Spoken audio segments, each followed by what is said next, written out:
here we are inside of Photoshop, and I started this composite by placing the model onto the background, and I kind of resize it and try to put it in perspective, although it's not that hard to guess the perspective here because there's actually only half of the body available, so it's an easy job. And then it was time to bring in the elements that I wanted to float around one by one, so I brought in this old ass monitor, and I was at first like doing some experimentation and just deciding where to place it, and after a lot of trial and error I decided to put it over here. Then I found this digital disc online and I brought it in and I cut it out of the background, did a little bit of refining using the select mask, and then placed it over there where it looks cool. Then I brought in this old console and I only needed the joystick, so I cut it out, and it also had shadows with it, so I had to remove the shadows as well, refine the edges, and placed it where it should be. This one?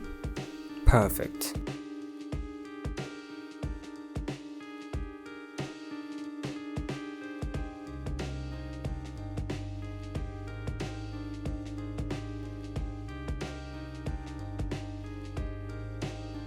Yet again, another floating object added to the scene. That's all we have to do now. And here's an old game console I found online. Let's place it over there. And this is the controller that I placed in front of everything. I cut it out and placed it at the front. Man, this is just all about your creativity, about imagination, just different stuff, different things that you can find, and place them all over the image in a way that it actually looks cool. And then I thought it's actually the time to cut the model perfectly out of the background, because I had already cut it out but I had not refined the edges and stuff like that, so I did it again. I just used the quick selection tool because it had a pretty solid looking background. It was not so complicated, so I didn't use the pen tool, although if I'd used the pen tool it'd be better, but I just refined the edges using the select mask, so it's not gonna be visible, so I didn't spend much time using the pen tool on this one. And then it was actually time to match the lighting and the colors and go for some special effects, so I created a solid black on top of everything to see the lights better. And then I realized that I needed to resize this artwork, so yeah, I cropped it to get a better size. And then my model was way too contrasty for the background, so I clipped the levels adjustment layer to my model and I brought down the contrast. I pretty much did the same for all the other assets. For example, this controller in the front, it was way too contrasty, so I brought down the contrast. The joystick at the back, I did the same, just matching the light, nothing too crazy here. And actually, after matching the light, I decided to create a spotlight at the back to create a kind of a fake sunset. So I grabbed the gradient and I chose a orange to yellow gradient and chose the radial gradient and put the blend mode to color dodge. Then I just adjusted it, I changed the colors a little bit to get the result that I needed. I adjusted the scale, I tried moving it around and see what looks good for me. After that, I grabbed my gradient tool and I selected the radial gradient and made sure that it goes from white to black, and I draw a gradient from the center of the image to the outside, so I get a sphere shape, kind of like a circle. Then after that, I created a layer on the background and I painted some fog using my fog brush. I just painted some fog in the color of the sunset to create some depth into my image. You know, one way to create depth is painting fog on the background to separate the model from the background. And then I also blurred the fog a little bit to fade it out. Then I created a layer, filled it with black, put it to color dodge mode, grabbed my brush, chose my color, dabbed in the center of the image to create a hot spotlight, and I always do that, and I adjust the fill to get the best result actually. Then after that, what I did was I created another layer beneath it and dabbed again, and this time set the blend mode to screen, and I also adjusted the opacity with this one. And honestly, with that screen layer, I had to open up blend if to remove it from the dark areas of the image because that kind of was looking unrealistic. So I removed it from the dark areas just using these little cute sliders. Alright, it was time to check the colors, so I created another solid color on top of everything with 50% gray and put it to luminosity. I created an S-curve on top of it, this is all explained in another tutorial of mine called Make It All Blend. If you haven't watched it, watch it off. You're gonna notice all this stuff and why do I do this, but only you can see the colors here, and using these check layers I kind of match the colors of my foregrounds with the background. So first things first, I created a gradient map and I clipped it to my model, and I sampled colors from the background to create a base color kind of for my model. So for the highlights, I choose highlights from the background. For the shadows, I choose shadows from the background, kind of make it look like it's a little bit blending with the background in terms of color. Mess around with these colors and see what looks best, and after you're done, you can just put it on to color mode and decrease the opacity till it looks good. And after that, create another curves on top of it, also clip it to the model and adjust the colors again using curves. This will make sure that the colors totally match. Then I copied the curves adjustment layer and I clipped it to my other objects, for example the controller, the monitors, because they were all kind of in the same place and they needed the same adjustment. So instead of creating a curve adjustment layer multiple times for each one of these, I created one and I duplicated it and I clipped it to each one of them. And yeah, as you might have guessed it already, after this comes my favorite part of every composite. It's painting the highlights. And if you don't know how to paint highlights, I highly recommend watching my tutorials on that, how to paint highlights using a mouse. And I painted highlights on each one of these objects and also my model, and you have to be patient. I took my time to paint all these highlights and this is gonna be a tedious process for you to watch, so I will just speed this up and you can just watch me paint highlights here. Let's go.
And then it was time to add some depth, so I blurred the background, including this the ruins stock image and the sky image. I blurred them both. As a matter of fact, you can use any type of blur, but with these simple images you can just go with Gaussian blur or box blur. Then I wanted to create this kind of a cable or wire going around my model and connecting to the joystick at the back. So the way I did it is that I grabbed my pen tool and I drew a path that I wanted my wire to follow. It is pretty simple, just click and drag till you create a path that you like. And after that, you're gonna choose your brush and make sure that your brush is the proper size, is the proper color, is the proper opacity. And after checking all that, you're gonna right click on the path and choose stroke path, and from the menu choose brush. In here I chose the color black and my brush was 100% hardness. So yeah, this is the kind of wire I created, and after that I hit Control Enter and then Control D to deselect the path. And then because of perspective, I needed the wire to be thicker at the front, and as it goes backwards to the joystick I wanted to become thinner. So with a brush, I erased some of the wire to create the kind of perspective that I wanted. It was a boring, tedious, and time-consuming part, but I did it anyways. Perfect! And then it was time to give it some dimension because it was looking too flat and fake. So I painted some highlights on it.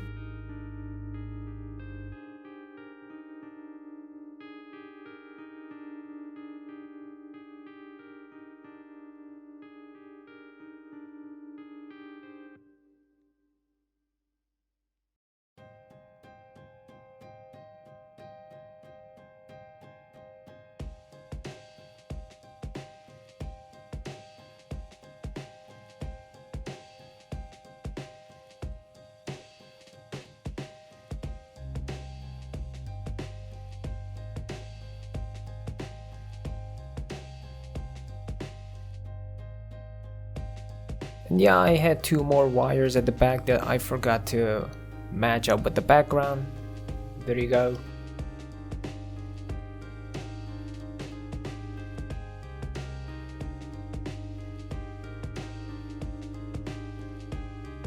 And turning these monitors on is just a joy. So yeah, let's do that. And you know what to do.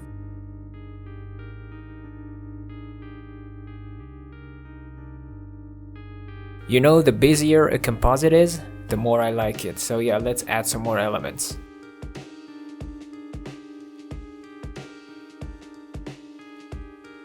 I was always a big fan of these floppy disks. They are just a sign of the good old days, aren't they? Each element that you add to the scene, you have to immediately match the perspective, the lighting, and the color of it, no matter what. That's just the priority, man. That's just how compositions work. You need to do these. This is like the #1 idea that I like the most, getting the Photoshop's toolbar in the background. And you know, I just downloaded the photo of the Photoshop's toolbar. I brought it in Photoshop, but I made it 3D. If you don't know how to make it look 3D, it is pretty easy. Just look what I did here. Not gonna explain it, but yeah, I just made a shape out of it, and then I put it in the back. Just painted some highlights on it, made a shadow for it, and did the blending thing. And it came out pretty good, I think. I also added a metal texture to it to kind of make it look more realistic, and also created a shadow for it, and did all the necessary things that I needed to do actually to get it look right and make it look it's actually there.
You see those stripes and this guy's jacket, I wanted to make them glow. So I painted on them with a decent color on a normal blend mode, and then I duplicated it and used the Gaussian blur technique to add some glow on it. And yeah, that's basically all I did to make it a bit more shiny and make it look a little better.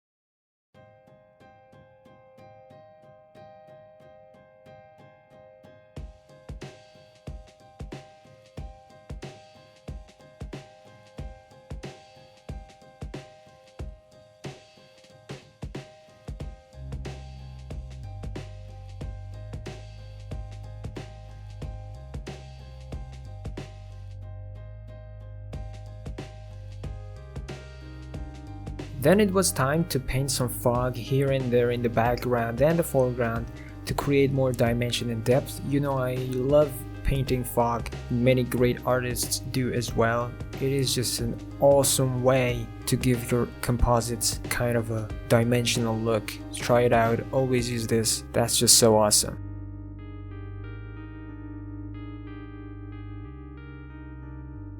You remember that tip I told you about the foreground, middle ground, and the background? This is exactly what I mean. I'm gonna put this in the foreground to create more dimension. As you continue building up your composite, you might remember some other stuff that you can add to the scene, and this is exactly how I do it. I add the elements one by one as I go through the composite, and I can find out what I need and what I need to add to the scene by just working on it. Comes to my mind unintentionally.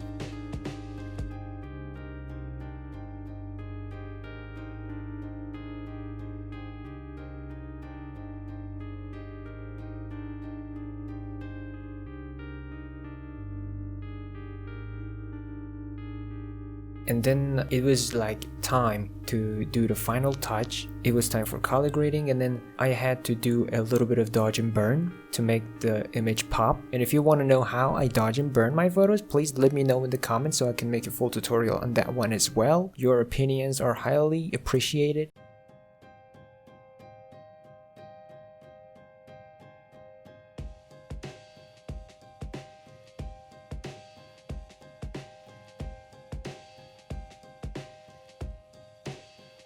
I hope you enjoyed this tutorial, just like every other tutorial, which I think you do.